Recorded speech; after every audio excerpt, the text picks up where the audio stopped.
Halo kalian semua, para penyembah Tuhan maupun penyembah helm bogo. Selamat datang kembali di ruang diskusi kita. Pernahkah kalian duduk di bawah langit malam yang cerah, lalu tiba-tiba melihat sekelebat cahaya meluncur cepat dan menghilang di balik cakrawala? Secara naluriah, manusia modern akan menyebutnya meteor, sementara mereka yang romantis mungkin akan buru-buru memejamkan mata untuk merapal harapan. Namun jika kita memundurkan jam sejarah ke beberapa abad silam, fenomena ini tidak dipandang sebagai sekedar tontonan visual atau sisa debu komet. Di masa itu, langit adalah panggung peperangan kosmik yang sangat sibuk, di mana setiap kilatan cahaya dianggap sebagai proyektil atau rudal yang dilepaskan untuk menghalau penyusup tak kasat mata. Narasi ini tertanam kuat dalam berbagai teks klasik yang mencoba menjelaskan astronomi melalui kacamata supranatural. Sebuah upaya yang jika kita bedah hari ini, memperlihatkan sebuah keluguan intelektual yang cukup mencolok dalam memandang mekanisme alam semesta. Kita harus mengakui bahwa imajinasi manusia kuno memang luar biasa, namun seringkali terjebak pada egosentrisme ruang. Dalam literatur yang kita bahas kali ini, terdapat klaim yang sangat spesifik mengenai kegunaan benda-benda langit. Berdasarkan penafsiran terhadap teks-teks tersebut, bintang-bintang memiliki 3 fungsi utama yang sangat pragmatis bagi manusia saat itu. Pertama, sebagai perhiasan langit dunia agar terlihat indah.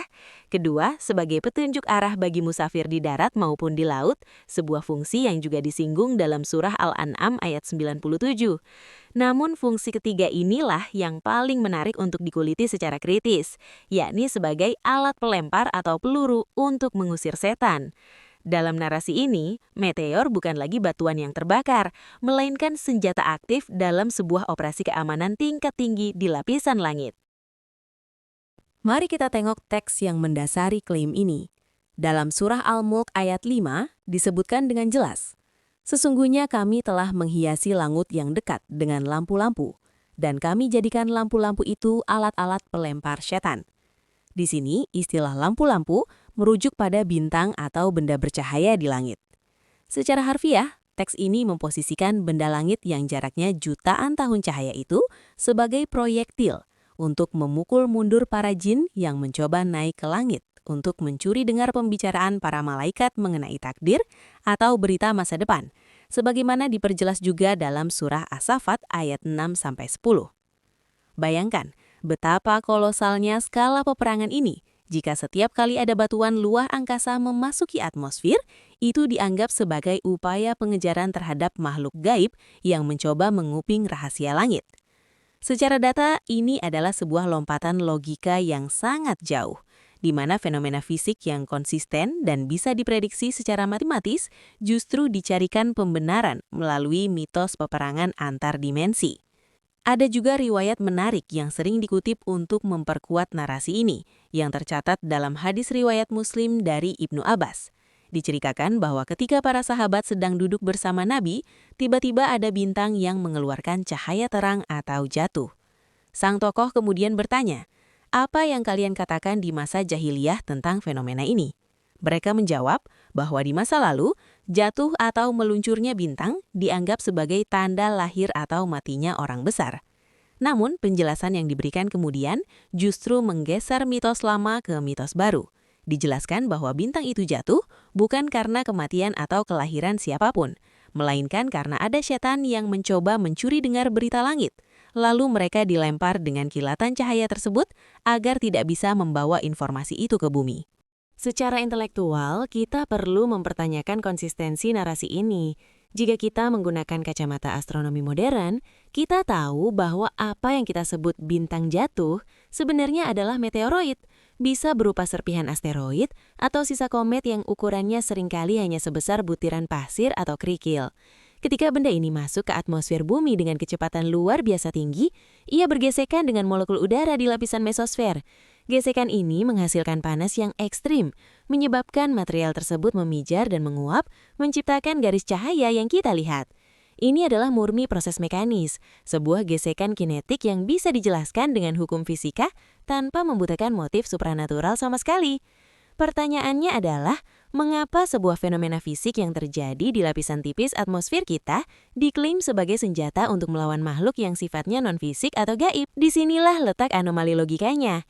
Jika jin atau setan adalah entitas gaib yang tidak tersusun dari materi biologis atau fisik seperti manusia, bagaimana mungkin sebuah objek fisik yang terdiri dari batuan, nikel atau besi yang terbakar karena gesekan atmosfer bisa memberikan dampak destruktif kepada mereka? Ini seperti mencoba menembak asap dengan peluru timah.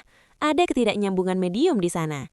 Jika meteor adalah rudal fisik, maka targetnya pun seharusnya bersifat fisik agar terjadi tumbukan atau efek termal.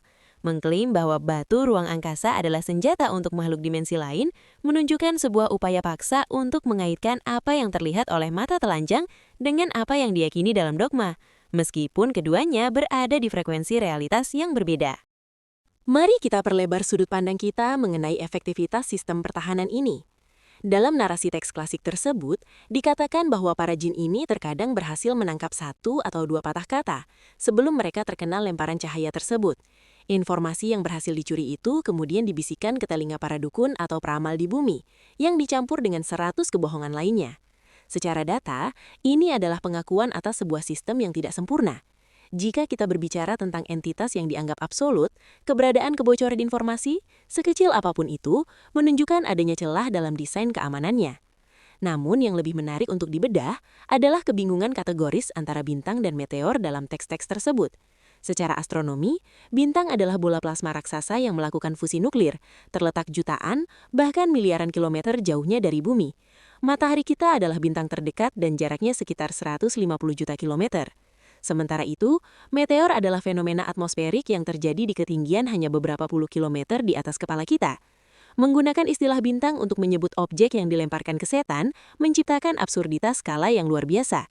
Jika sebuah bintang, dalam pengertian sains, benar-benar dilemparkan atau bergerak untuk mengejar entitas di atmosfer bumi, maka gravitasi dari satu bintang saja sudah cukup untuk mengoyak seluruh tata surya kita menjadi berkeping-keping.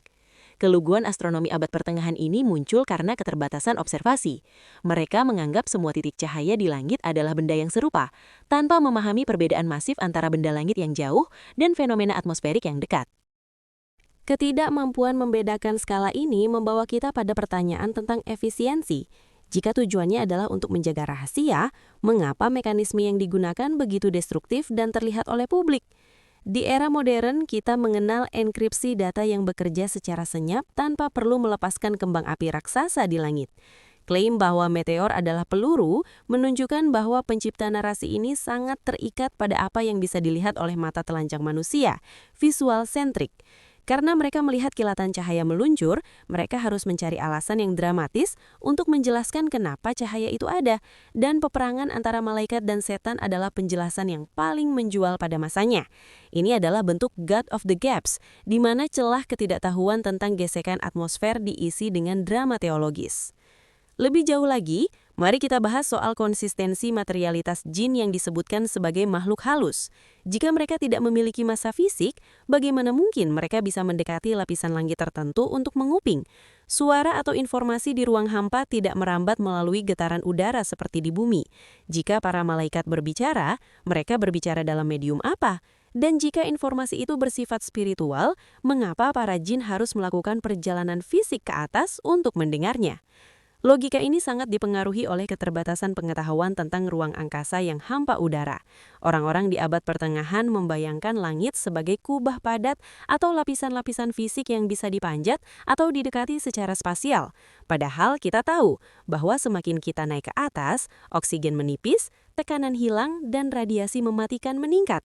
Apakah para jin ini tunduk pada hukum fisika saat naik ke atas, tapi mendadak menjadi gaib saat harus menghindari peluru batu?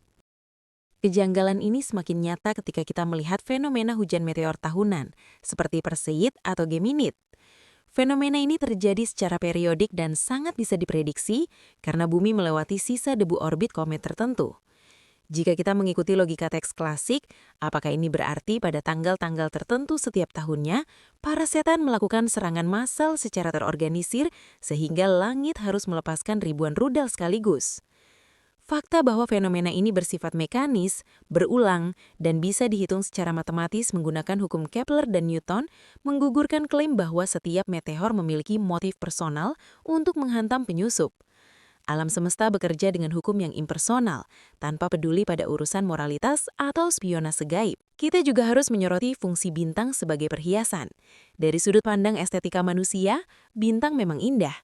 Namun, jika kita melihat dari kacamata kosmik yang lebih luas, menyatakan bahwa triliunan galaksi yang masing-masing berisi miliaran bintang diciptakan hanya sebagai dekorasi untuk sekelompok primata di satu planet kecil bernama Bumi adalah sebuah klaim yang sangat arogan. Mayoritas bintang di alam semesta ini bahkan tidak pernah terlihat oleh mata manusia tanpa bantuan teleskop Hubble atau James Webb. Untuk apa menciptakan perhiasan yang tidak bisa dilihat oleh orang yang ingin dipameri? Penjelasan ini jelas lahir dari perspektif geosentris, di mana bumi dianggap sebagai pusat dari segala perhatian dan langit hanyalah kanvas pelengkap untuk kepentingan manusia dan drama teologisnya. Kembali ke soal hadis yang menceritakan tentang nabi yang bertanya pada orang-orang jahiliyah.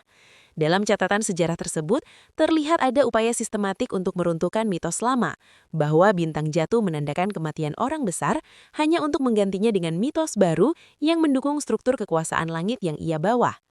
Ini adalah strategi yang lazim dalam penyebaran dogma, mengakui adanya fenomena yang diamati bersama, namun memberikan interpretasi baru yang mengikat pengikutnya pada rasa takut atau rasa hormat terhadap kekuatan supranatural yang sedang berkuasa. Penjelasan tentang setan yang mencuri dengar bukan hanya sekedar penjelasan astronomi yang gagal, tapi juga alat kontrol sosial untuk menjelaskan bahwa akses terhadap kebenaran atau berita langit hanya boleh melalui jalur resmi, sementara jalur ilegal lewat jin akan selalu digagalkan oleh rudal-rudal kosmik tersebut. Jika kita mau jujur pada nalar, seluruh narasi tentang meteor sebagai alat pelempar setan ini sebenarnya hanyalah sebuah upaya cocok logi primitif untuk memberikan muatan moral pada fenomena alam yang acak. Bayangkan betapa tidak efisiennya alam semesta ini jika untuk setiap jin yang mencoba menguping, satu batuan angkasa harus dikorbankan melalui proses pembakaran di mesosfer. Secara statistik, setiap hari ada ribuan meteoroid yang memasuki atmosfer bumi. Apakah itu berarti ada ribuan upaya spionase gaib yang terjadi setiap 24 jam?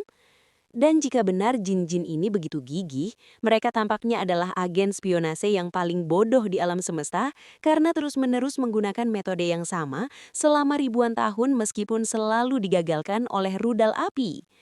Ini adalah pola pikir yang mengabaikan hukum probabilitas dan lebih memilih narasi heroik yang sebenarnya sangat kekanak-kanakan jika dilihat dari standar keamanan informasi modern. Ketidaksinkronan antara materialitas fisik meteor dan sifat metafisik jin ini adalah lubang hitam dalam logika ini yang tidak akan pernah bisa tertutup.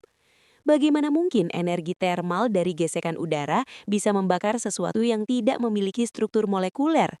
Jika jin terbuat dari api seperti yang diklaim oleh literatur yang sama, maka melemparkan meteor yang memijar kepadanya seharusnya tidak lebih berbahaya daripada melemparkan air ke arah ikan.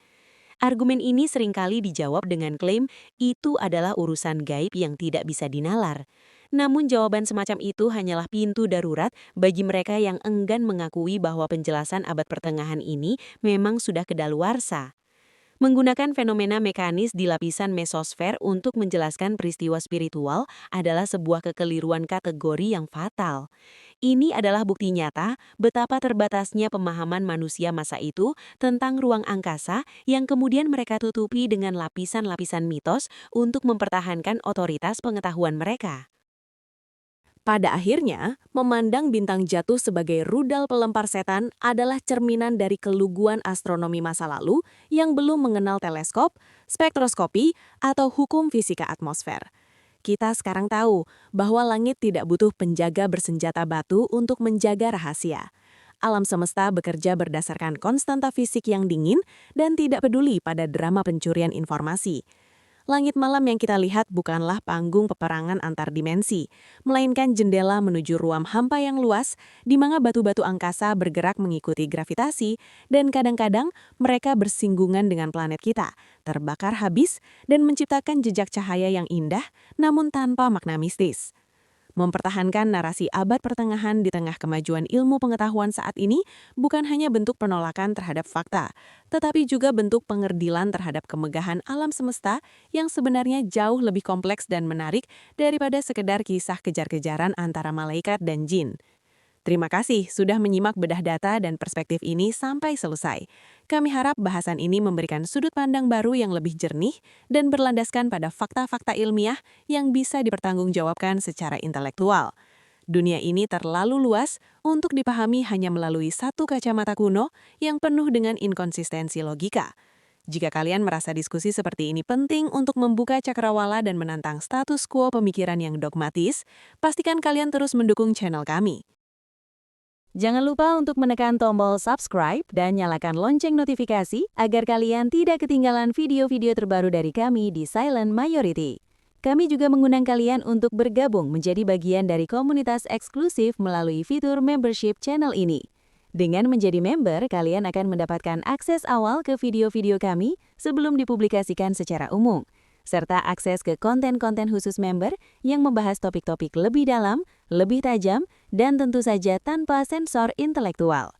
Dukungan kalian melalui membership sangat berarti untuk menjaga independensi channel ini agar tetap bisa menyajikan data yang jujur dan berani. Sampai jumpa di video berikutnya, tetaplah kritis, dan jangan biarkan rasa ingin tahu kalian dibatasi oleh narasi-narasi lama. Salam dari Silent Majority.